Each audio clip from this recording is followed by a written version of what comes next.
Hello, everyone, and welcome to the Museum Guard. Today I have a very special guest. Maggie Mills is the most published ghostwriter whose technical writing skills are behind many best-selling books that you can find at Indigo or Barnes & Nobles. She is also an author coach, and her clients include celebrities, lawyers, preachers, athletes, and more. Since her experience is so profound, I'm excited to ask her questions about creative process overall and the impact of literature on the modern world. Please enjoy the show.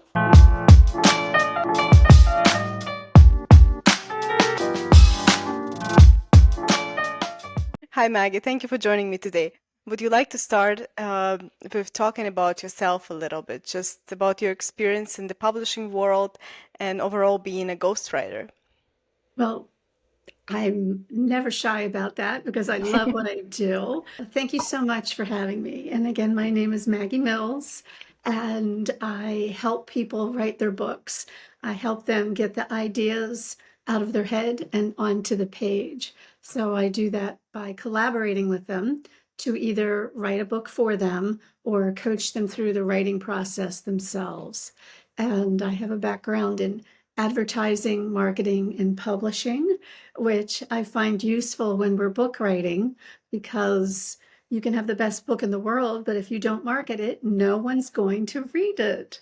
That's true. Absolutely. So I've worked in these fields for 20 or so years, and I'm in love with helping people tell their story, spread their message, making them visible in the best light possible, because everybody has a story to tell. That's true. I agree with that. But I believe you said in one of your interviews that the ability to type does not make you a writer. And I just loved it. It's true. I know that you are an author, so you understand that all too well. Mhm. And there's two sides to that. Laptops first came out, everybody thought they were a writer, they were a designer,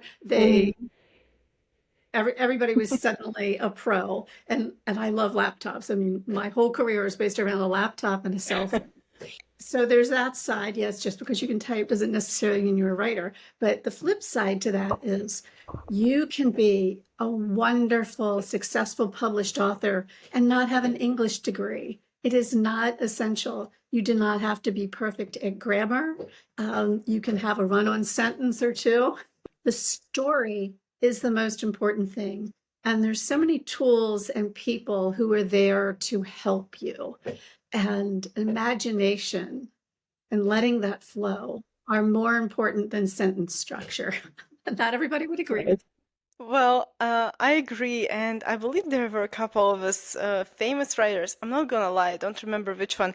And he had horrible mistakes when he was typing or just writing in general. He was making grammar mistakes, he was making spelling mistakes, but his editors did the rest of the job for him, right? He was just great story writer.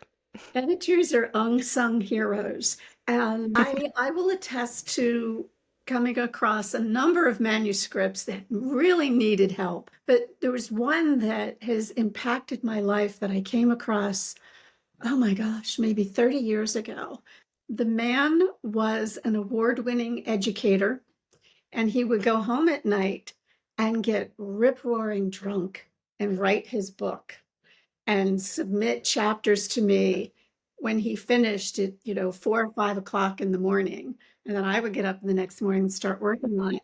But his material was so well researched, so thought out. And he was telling a personal story. He did a lot of research about adoption. And I come from a family of adoption. Both of my parents were adopted. And reading his drunk writing, That's helped awesome. me understand my parents and what they had been through, and understand so many people I come into contact with as well. So there's a perfect example of brilliant person. I did do a bit of deciphering, like, is this what you meant to say? But it just wonderful. And he wound up writing a great book. A You lot of know, people claim to, yes. But since you already started talking that everyone takes it differently, everyone has different techniques and methods, do you want to describe what does your typical writing process look like when you're working on a project, whether it's your own or if you're collaborating with an author? I'll discuss two scenarios with you because I think those two might interest your listeners. So the first one is the ghostwriting process, and we will meet by Zoom or a call like this. We talk about ways we can work together because a number of authors come to me and they're very hesitant. They have a great idea, but they don't have a lot of confidence because maybe they have ADD or ADHD and they communicate differently. So we talk about ways we can work on this manuscript together. Some people don't have the patience to get the edited pieces back from me and read all the way through them. And we can set up a process by which they can send voice notes and things like that. So we iron that out first, the best way for them to work on their book. And then we look at an outline and we create just a very high level, rough outline of about 10 chapters to have a place to start. And then we meet about every 2 weeks and we discuss that chapter. And when I ghostwrite for them, I go off, I do the writing. And our first chapter is, we spend a little more time there because that's where I am really trying to capture their voice. That book needs to sound like them because readers are more interested in authenticity. That's true. They're going to be very bored by something that's so perfect it sounds like a text. And if you are sharing a story with people, it really needs to sound like you. A lot of authors use their books to promote their speaking careers. So it really needs to sound like the way they speak. And so we perfect that, getting their voice, and I will do a little research on them before I get started. Of course, I have the conversations and I make transcripts of all of our calls. So I can use as many of their actual words as possible, and that helps. But I will read anything published by or about them from the past. If there's any footage of them being interviewed somewhere, if they've given any talks, I watch those, listen to them. I research their background. Where they live, where they grew up is very important to the way they speak. Right. Because they'll use local jargon. Their age is important to how they speak.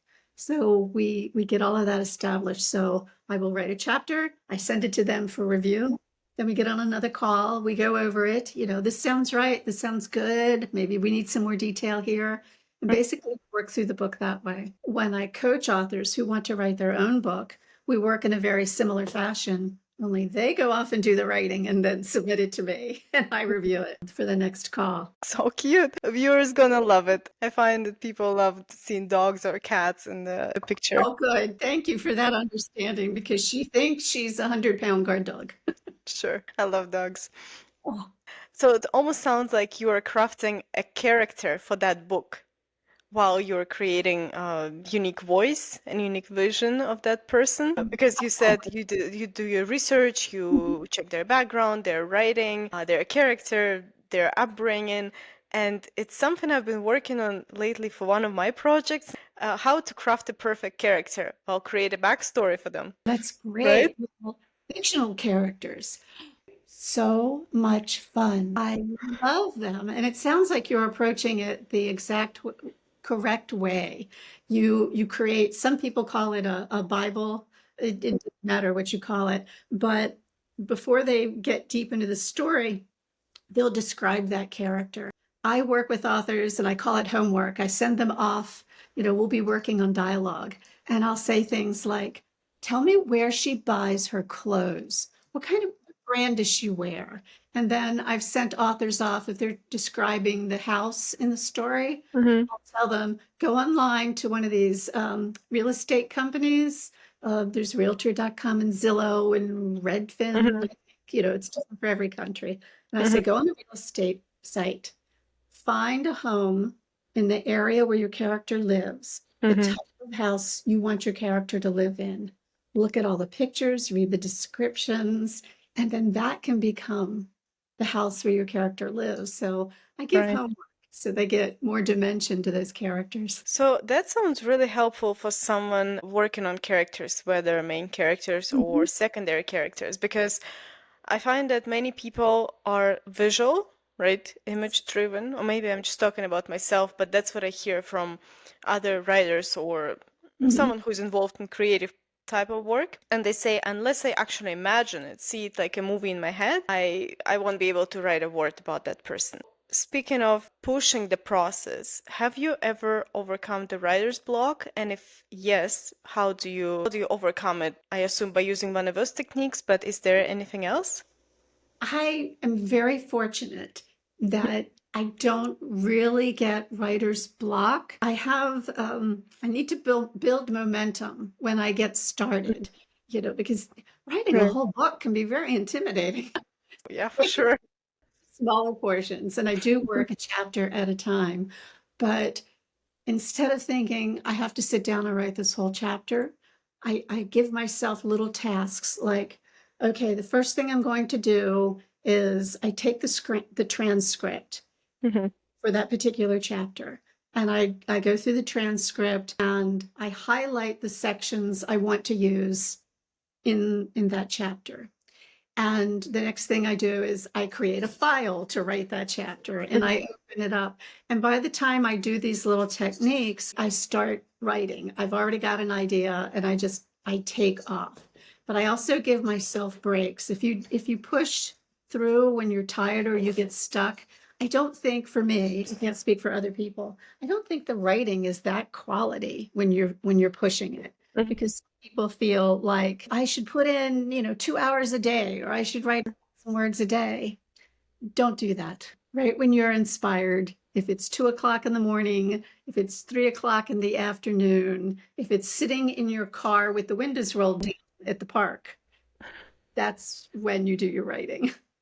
See, that is a very different approach to the writing process because always, and I'm not saying there's right and wrong. I believe there is a certain convenient process for every writer, but most blogs, articles, whatever you find as a helpful like life hack for a writer on the internet, they say you have to have assigned time and word count for that particular day. I think you're very observant about what you read, and certainly that technique works for a lot of people. Hmm. I was working with a woman. We actually met for lunch and we were discussing books. And she's already published one book, and we were talking about her next book. And she said she was a very serious writer. She went out and she rented an office, and it was on the second floor of a very quaint little town, and she furnished it. She went through all this process, and Hmm. she got her computer and she put it up there, and then she put a coffee pot in, and she did this, and she bought a good chair, and she went to that office every day and wrote 0 words, and she Of was course. getting frustrated at the end of the first week, and she decided to go down the street to the coffee shop, and she went to the coffee shop every day. Every word she wrote in that entire book was written in the coffee shop down the street from her office. She needed the sound, right? The Oh, sound of coffee machine of she people. liked that, the aliveness around her. So that's why I encourage writers, read what's out there, because you might come across a technique that really sparks your interest. I want to try that. And I've worked on deadlines for decades, and I will have multiple projects at one time. Mhm. And logic would say, work on the project that is due first, your closest deadline. But I have found when I work on the one where I've got that idea, I'm really enthused, I can do several hours worth of work in 2 hours and knock that project out. Whereas if I force it, it takes me longer. So I've always met the deadlines Mhm. by working on the ones I'm really enthused about this. And then you build up a momentum and you manage to work on your other projects, and then you Right. get excited about that one. And again, I work on multiple projects at a time. So it helps me to break it up, because I can write 3 books at one time and I'll go from one to the Oh, other, wow. little break in between, and the subject matter will be different. So that makes it fresh for me as well. Well, it says on your website that some of your clients were athletes, celebrities, lawyers, preachers, and you don't have to name names. I know it's part of your contract not to disclose them, since, I imagine I'm just a reader. I walk into a store and I see all these names on the book titles, and I wouldn't assume that there's a ghostwriter behind those titles unless I know the, publishing process, the process of how ghostwriters work. So, how do you see your role as a ghostwriter evolving in today's literary landscape? I enjoy being the background person, being the cheerleader, because I feel about my authors like they're children. I want to see them do well. I get very excited for them.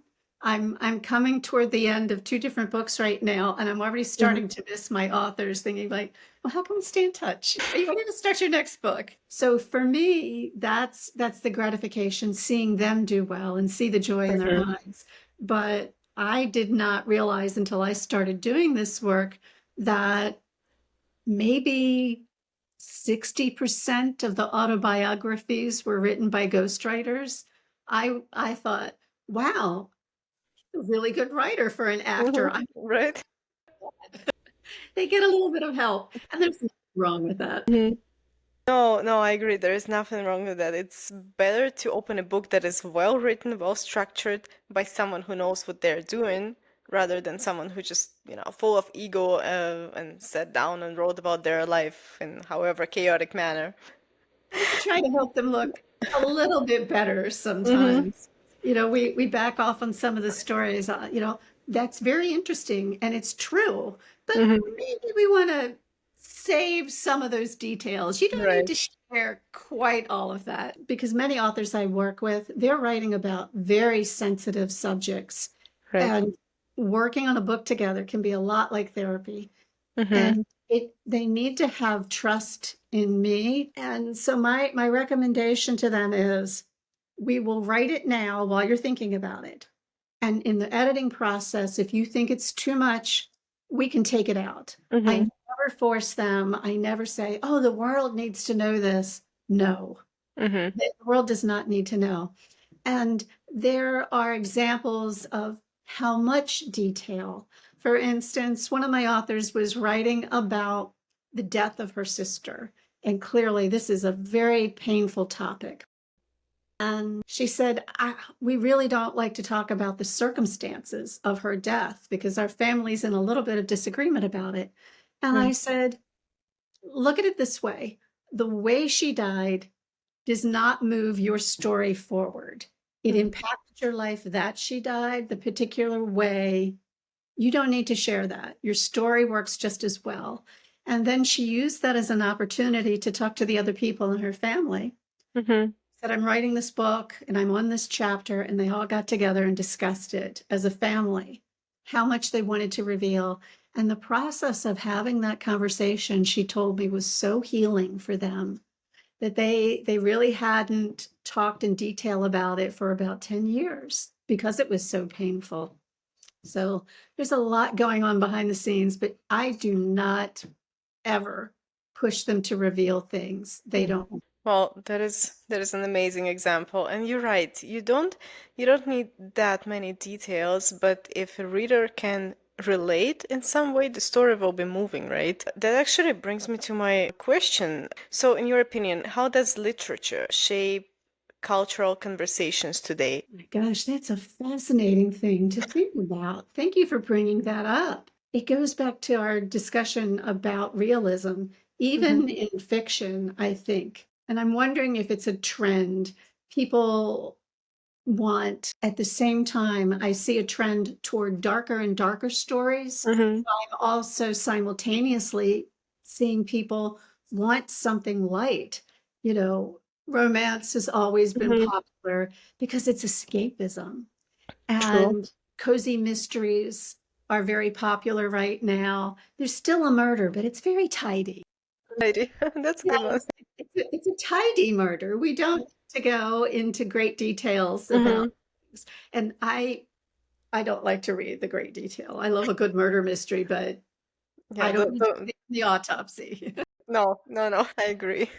There are trends in publishing, what's hot, what's selling. I do like, and I recommend authors be aware of that if they're wondering where to position their book. Mm-hmm. So it's nice that we have the availability of all the topics, and it's also nice that we don't have to read them. It's there if you want to. Yeah, that's true. That's a really good explanation. Do you have any names in mind of the authors that had the most significant impact on the society recently? This goes back a few years, but I loved Hunter S. Thompson, Mm-hmm. and I still do. His way of reporting. I think interviews in Rolling Stone, and Mm-hmm. I know that wouldn't be considered literature, but it's what society was absorbing. And that in the trenches, minute by minute type of observation, I like. And Hunter S. Thompson's work was so blurred between reality and his drug-infused tripping that you really couldn't tell what was happening and what wasn't. And of course, in children's fiction, J.K. Rowling. Mm-hmm. And, it's gotten so many kids involved in reading. And believe it or True. not, graphic novels, I know that they're looked down upon, but Mm-hmm. if you spark a child's interest to go deeper, Mm-hmm. I'm all for it. We don't have to be serious. We need to be engaging. So I believe in that. That's true. I actually 100% agree. I have a 3-year-old son, and I can tell him I have no time to, I don't know, play with cars or Play-Doh, whatever. But if he wants me to read some book to him that is about an elephant and he heard the story 100 times before, I will never say no because I want him, like you said, to engage and then to pick up something more serious, like more serious volume, right? Absolutely, you're doing the correct thing. And I'm saying that because of my own personal experience. I read to my son every night. He is now 32 years old. He does not watch television. He reads actual books with paper all the time. And these are some of our favorite memories we had together. He's still talking about them. Your son's going to remember this because Oh. I would make all the voices in the Mhm. books. And the fun thing with kids is, yeah, they never get tired. It might drive you crazy, but you can Mhm. read the same book every night. So it's more than promoting the love of reading. It's Mhm. the wonderful time you spend together that will mean so much to them. That's true. And well, like you said, your son, he's 32, right? He Mhm. doesn't watch television. He reads actual paper books, which is, I guess, pretty rare in our times. But do you think it's important for people to engage with more serious literature in a digital age? Because the popular opinion is that, especially classical literature, is too complicated. The descriptions are too long. Like, not everyone can actually afford the time to sit down and read through volumes of Dickens, right? He's an author you have to savor through. You have to actually do your research on his language and style and the background. So that's why I'm asking that in the context of fast consumed content, let's say on social media, on internet, on television, do you think it's still important that we kind of strive through engaging with the books? With great, I I have guess, two great thoughts authors. on this. First of all, life is too short to read things you don't like. That's true. There's so many people saying, I just have, 20 more pages in the book. No, I will put down a book, one chapter from the end, because I'll go, this character she's behaving so stupidly. I don't care what happens to her at this point. Mhm. Fine. Get shot. I don't care at this point. At the same time, I do suggest take a look at the classics Mhm. because they are seminal. Know what people are talking about. Personally, I was not a fan of Chaucer, but at least I went to look at it so I would know I didn't like it, so I would know what people were talking about. And I understand how those stories impact us. And of course, there's Shakespeare. So I think the well rounded person, go and find out for yourself, give it a try, see what they're talking about, read little bits of it. So maybe instead of very long books, read a play or read a poem, like Edgar Allan Poe Mhm. has Right. tree as well. So at least be exposed to it so that you can speak in a well-advised way about it. Mhm. Why you don't like it, not I'm too lazy to even look at it. Yeah, that's a good point. Exactly. If you don't have time to sit down and read through, I don't know, King Lear, then yeah, just look up the context, right? And when you do, you will see the fascinating parallel between today's movies and television shows and the themes that come from Shakespeare. You'll recognize right away, well, that looks like Othello. Yes, it is. They're retelling the same story.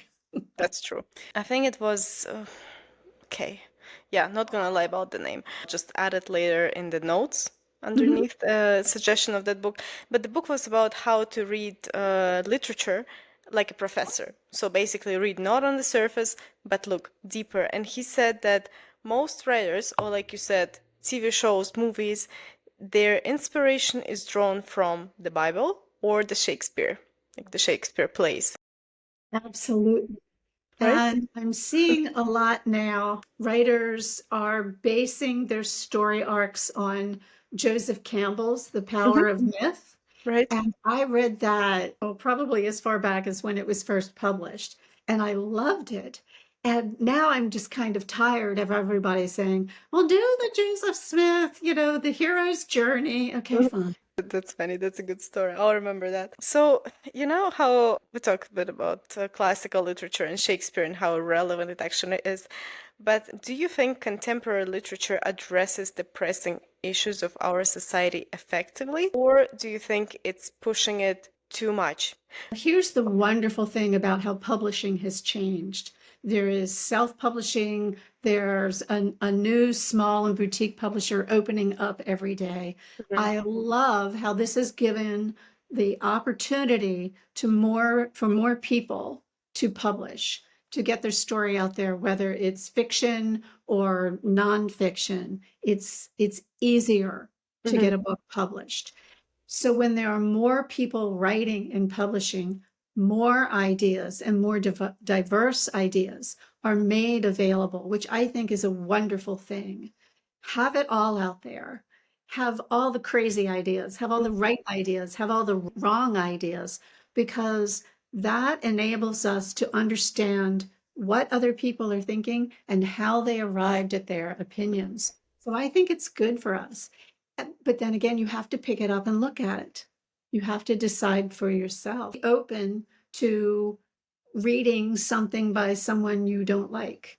And that's one of the greatest gifts in my work, in that I work with all types of authors and people who believe differently than I do. And I take them on intentionally. And I learned to really understand where they're coming from. And I see their sincerity. And to be a ghostwriter, you have to step away from your ego and you have to practice being non-judgmental, Mhm. because you have a job to do. And I wind up caring very much about all my authors, even when we disagree. And when we enter into the relationship, I don't talk about my own personal beliefs Mhm. because I need to be a blank slate. I don't want the authors hesitating to say something or saying something to try to Right. please me. I am there to help them tell the most accurate story. Because I did study journalism, I always tell them the same thing. If it's your opinion, you need to state it as such. If it's Mhm. fact, you need to have credible sources for why you believe this to be true. And I give them example. I said, once you publish, you're going to be held up to a lot of scrutiny. People are going to be looking to poke holes in your theory. Imagine yourself being interviewed on television. Your interviewer is going to have a list of questions and they're going to say, well, why did you say that happened? Or why do you say this is true? You need to be able to answer them. So that really makes the authors think and do a little bit more research. And it has them explore their own thinking a little bit deeper. Is it just my opinion? Is it dogma? Am I just repeating what I've heard? And by delving into it a little bit deeper, it can confirm their belief or open their minds up to other ideas. Right. It almost sounds like ghostwriter is one of those professions as a therapist or a doctor where you have to be completely unbiased. Who is in front of you, you just do your job and do it well. I think that's helpful. And you actually have to like people. I've had a few people ask me, what's it like to work as a ghostwriter? You get to work from home all by yourself. I'm an introvert. Sounds like the good job for me.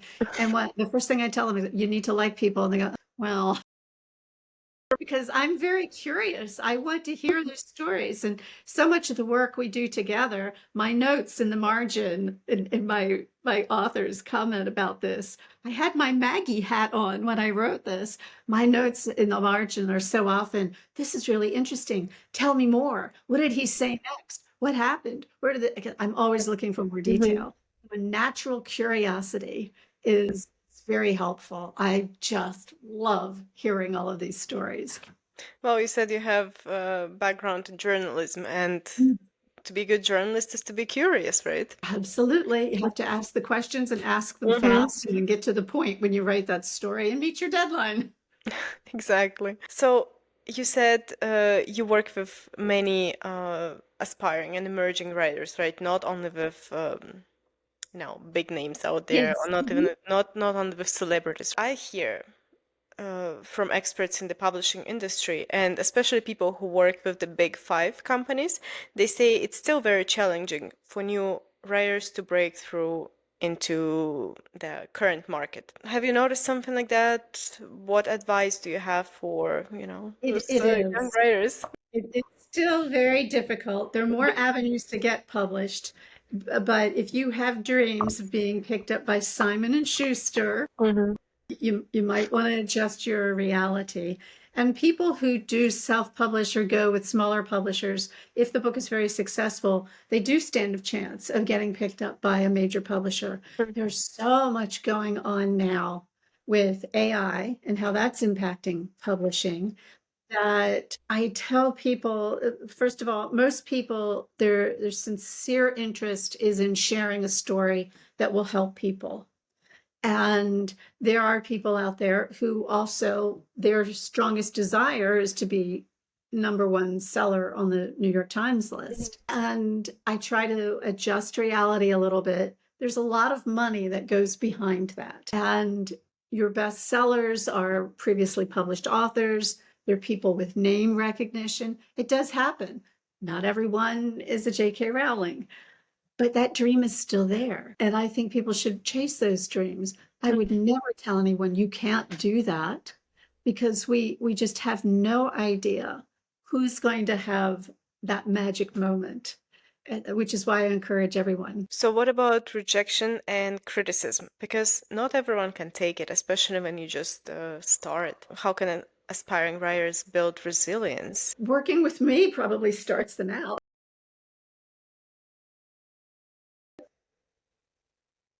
What I mean by that is they get used to the rapport of having someone comment on their work. And I always try to be very kind. I'm not the tough person. I'm not going to throw something back in their face and go, that's crap. What were you thinking? No, I don't work that way. I started this way when we were still working off of paper manuscripts, when I had to mark them up with a colored pen. I never used red because it looked like a murder scene. And it upset people very much. I can imagine. Yes. So I'd choose a color based on that person or their personality. I would use Nice. lavender or orange or hot pink. So it was happy colors on the page. So, and not working with me specifically, but getting used to having people comment on your work. And I try to prepare people. Your work will go through many, many rounds of editing and proofreading, and it should, because the human brain, the human eye cannot catch everything on one go. Every person I talk to in the business, they all say the same thing. I looked at it so many times. So many people looked at it. And then as soon as the Amazon came out, we saw this huge mistake on page 35. Why did nobody see this? Because we're human. And so remember that we're human. Mistakes will be made, things won't be perfect. And online criticism can get so mean. Mm-hmm. And I it's a difficult thing. You're not going to be everyone's cup of tea.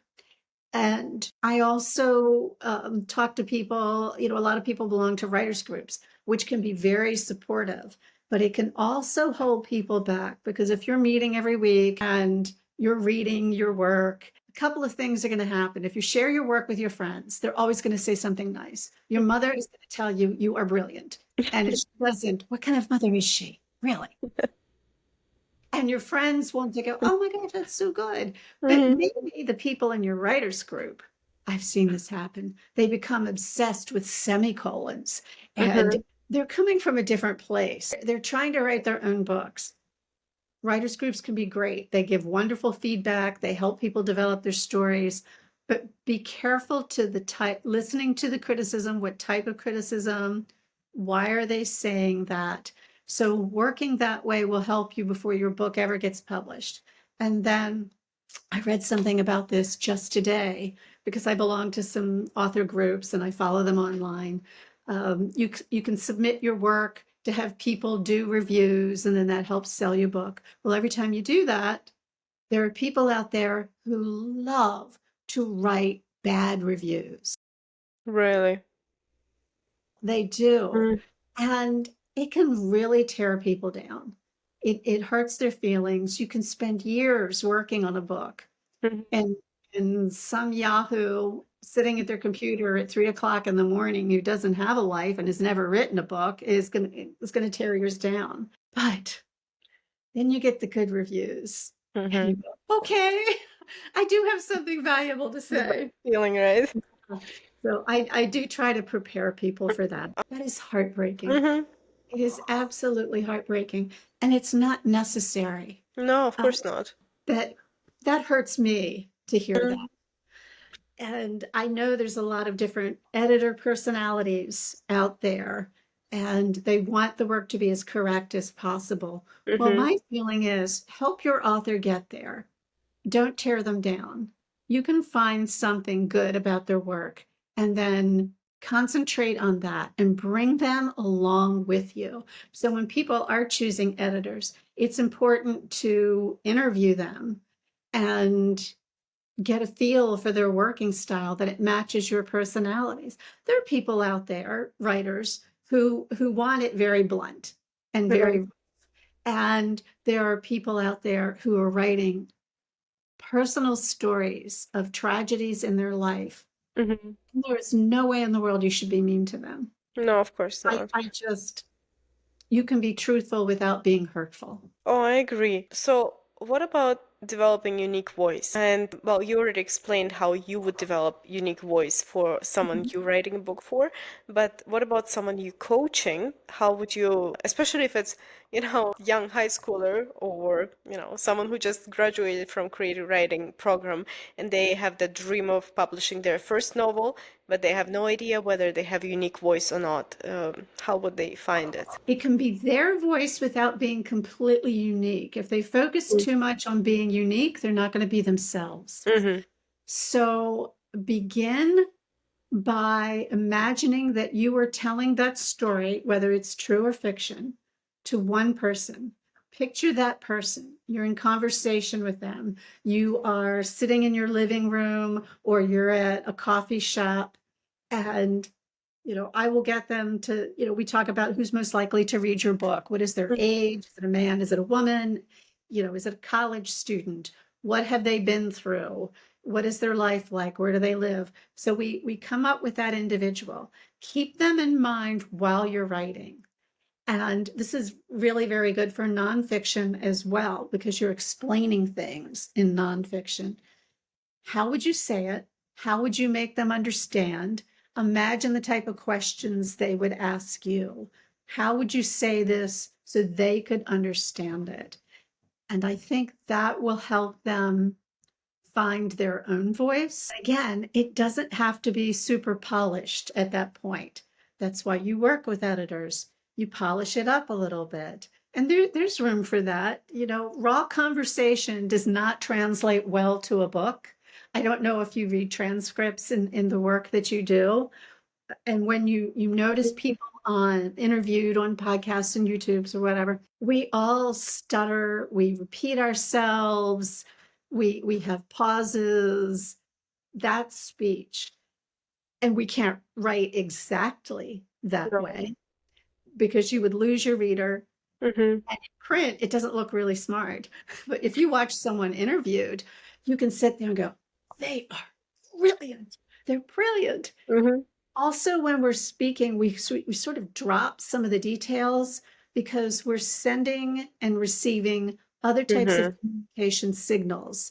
We're shaking our heads at each other. We're nodding in agreement. Or you can see the pain on someone's face when they're telling something that really hurts, or you can see their excitement.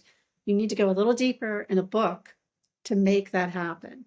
But start with how you would tell that story to a particular person. So here's a thought.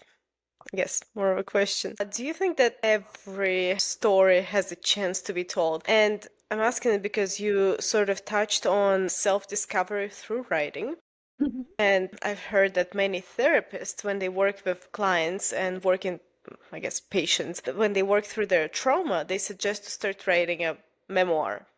Just start writing notes, actually self-discovering that period of your life. So if writing serves or can serve as a tool for personal growth or self-discovery, do you think that every single story of, let's say, coming out of age, of growing older, having marriage issues, do you think that every story has a chance to be published, or should it even be published?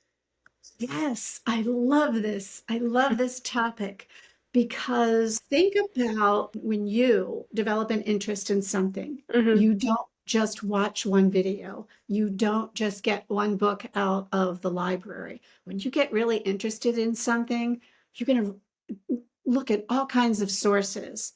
Some of them will resonate with you and some of them won't. Well, that's what the writer needs to bear in mind. Mm-hmm. Know, thousands of people write criticisms on Shakespeare every year. Somebody's got something to say about Shakespeare. There's a new version of the Bible. But readers will really like the way one person tells the story Mm-hmm. over the way another person tells a story. And if you're writing about cancer recovery, well, think of all the different people and the challenges that they face going through that, their age. Were you trying to conceive children while all this was going on? What Right. happened to your marriage while all this was going on? All those things might have the same topic, but you're coming at it from a different way. And someone is going to identify with that and identify with you. So that's why I think all the stories deserve to be told and have a chance Mhm. to sold, really. So what about stories that are not as dramatic as recovering from cancer, for instance, or going through divorce? There's someone out there who's interested. For years, I used to edit a trade publication for the Indoor Air Quality Association. And I read about mold every month. And I actually found it interesting. Whatever Can the be, right? there was useful information in there for me as a homeowner. So, whatever the topic is, someone is going to be very happy to read about it. And I love that. I find it fascinating, the collections that people have and the detail they go into, how to identify different types of wood grain. Right. That's cool. Tell me more. How many different crochet patterns can there be in one book? Yes, what's dull to one person, fascinating to somebody else. Well, it helps Sherlock Holmes to know all those unnecessary details, helped him to Oh solve my murder. God, you bring up a perfect example. Was it cigar ash? He had a massive collection of Mm-hmm. cigar ash so that he could tell if a little bit of ash, like that came Yeah. from that section of town is only Mhm. sold by that tobacconist. That's it. You brought up a perfect example. My dad was a big fan and he introduced us to Sherlock Holmes. So, fell in love with him at an early age. But you know what? Since we touched a bit on publishing and literature and overall the society and how we perceive books now, but what do you think about publishing in the future? I guess future of it and writing in the next 1 or 2 decades? Because, well, I'm just trying to imagine a big picture of publishing industry, and there is the big five, and there are small Indigo publishers, and there are people who self-publish through Amazon. There are different ways to get published, right? Do you think it will continue to grow, and will traditional publishing will get sort of abandoned as a dream, or it will kind of stay the same? My goodness. I I think we're in for a lot of change because of AI, and Mm-hmm. it's still early days with AI, Right. and people are always enamored of the newest, latest technology, and it can have a lot of usefulness. And then Mm-hmm. after a while, people will understand its best applications and also its limitations. So that's certainly going to have an impact. However, the thing with AI is there is a great deal of sameness and repetitiveness about it. So there's always room for the human brain and creativity. So I am not discouraged. I think books written by actual humans will be a novelty and the value will go up much like diamonds. So it'll be fascinating to watch. I'm not terribly intimidated by it. Everything is a trend. Everything. It's so if there's a genre or a way of writing that's eliminated now, something new will open on the horizon that will appeal to people. See what you mean about AI, and it can get really discouraging when you hear all this news that AI steals works of writers, AI companies use all these great books to train AI. Like it can actually make you feel like you have no power in front of it. But you brought up a Yes, really good very point. easily. Well, here's a little word of encouragement. About a week or two ago, I'm bad with time. Let's just say it was the Hmm. week before last. I attended a webinar by an intellectual property attorney on this very topic. And I also stay up to date with the Copyright Office at the Library of Congress in the US. As of 2 weeks ago, and I think today, you cannot the only way the Copyright Office will issue a copyright on your work is if it is written by a human being. Now, you can have illustrations in that book that were created by AI, and you have to state that. So the illustrations will not be Right. copyrighted, but your words will be. And the Copyright Office is daily watching trends, taking submissions about this. So there's still the need for human writing. And I tell my authors, and this is being woven into contracts. First of all, if you're working with an editor, you want human eyes on your book and Right. not just somebody who's going to take it and run it through. Hmm. App is popular that week because we've all seen how spell checkers and things, they don't Hmm. catch the subtleties. And publishing houses are, some of them are requiring in their contracts their authors to say this was not generated by AI. Hmm. AI is helpful if you have to write an email, if Right. you're worried about your social media content and you have to post with regularity, which we do. And I call that throwaway content, basically. An area to watch out for is a lot of people have been blogging for years and they take those blogs, put them together, and use them as a basis for their book. Mhm. Up until this point, most of them have been actually written by humans, but we're seeing more and more AI. So I say, if you're using AI for your blogs, then you can't use your blogs for your Mhm. books. Again, the rules will change every day, and it takes a lot to stay on top of that. But it brings to mind the difference between email and snail mail. We Right. all use email all the time. It's very efficient. We're on all day. Hmm. There's a lot of great stuff about email. coming from marketing, I noticed something very charming happen. Oh my gosh, I have written hundreds of email campaigns. I can't even count.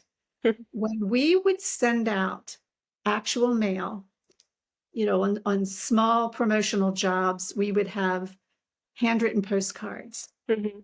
and we would send to people. That was like a gift in the mail. People Right. would eat them because now it's the novelty. Mm-hmm. Mail is a novelty. To receive a beautiful wedding invitation in the mail Mm-hmm. on nice heavy stock and it's been addressed by a calligrapher, that's a treasure, that's a work of art, and we Oh, it keep it. is. So I see writing going the same way. Yes, there's AI, and it serves a purpose. Mm-hmm. But here's a poem written by an actual human talking about a moment in their life. That's going to be a treasure. Right. You can't fake it. You can't manufacture it. Exactly. And already people are recognizing things that are written by AI. And so, because they're dull, it's Yeah, just dull. that's true. And it's also incorrect because AI can't keep up with the latest data. Mm-hmm. At one point, the AI data was a couple of years old. I'm sure they've improved on that. But I worked on a real estate book and I told the author, I was doing the editing and he goes, Here, can you make this sound like a human? Again, he had to hire a human to work on the AI. Right. I said, well, here's what I've noticed. I happen to know a little bit about real estate, having lived in a house and bought a house. I said, this data is incorrect. You've got to go back after your AI and do the data research yourself because it's all wrong. And the Wow. webinar I attended, the attorney told a story that an attorney in a different field used AI to write the brief he submitted to the court, and all the citations were incorrect. He cited the wrong law. Are The you judge, serious? Like I'm not hating on AI because I use it to edit podcasts, for instance, right? It can be useful, oh, but he absolutely can be. it is very limited. You're right. We, as a joke, once asked AI to write a poem about the city where we live, and then about the city where our friends live, and it was the copy of each other with just the city name changed. What a fun experiment. Right? Not that creative. Oh my goodness. So, yes, authors, it is frightening, but humans are not going to be replaced. Mhm. We're going to become novel and therefore but more valuable. Well, that's awesome. That's a really good way to wrap it up. I would keep talking to you. I love talking about books and literature and writing, but the software limits my recording time. So thank you so much for joining me today. Do you have anything to add? I am a literary enabler. Well, first of all, I want to thank you because you're clearly so interested and so well versed in the topic. It's been a Thank you. joy to talk to you. I've thoroughly enjoyed this. And Thank you. I will leave your listeners with this because people do hesitate so much and they don't finish their books. And I've said to many authors, if they start to have fear about publishing, that I ask all of my authors, if your book could help one person, would it have been worth the effort? If you could keep one person entertained, make one person smile, maybe help one person get out of a bad relationship, help one person find a way to heal, would it have been worth it? And they all say yes. And every single one of them has come back to me and said, I do not regret writing that book. Well, thank you for what you do. I know how much work goes into putting a podcast together, and you reach so many people by doing that. It's so much effort. So thank you for putting that out. Well, thank you so much for your time as well.